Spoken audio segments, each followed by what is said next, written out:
سلام دوستان به کانال خودتون فارکس مارکت هانتر خوش آمدید. امروز آموزش خط روند رو داریم، با من همراه باشید تا آموزش رو شروع کنیم.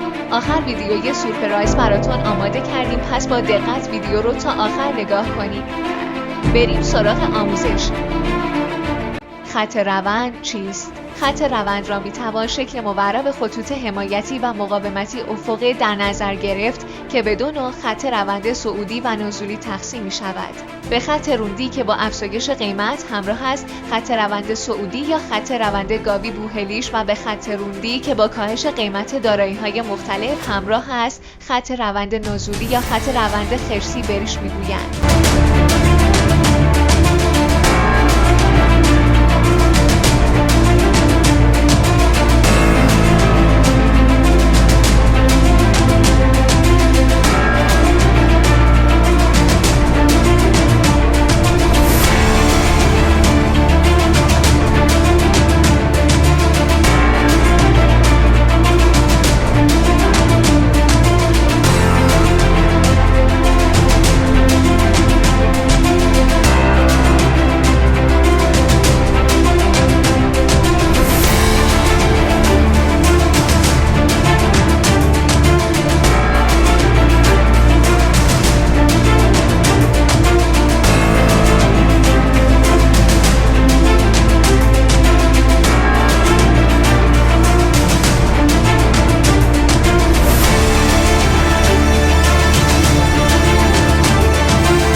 تا آخر همراه ما بودین. اگه ویدیو مفید بود ویدیو رو لایک کنید و برای حمایت از ما را دنبال کنید. زنگوله کنار رو هم روشن کنید که به محض اینکه ویدیو گذاشتیم با خبر شید.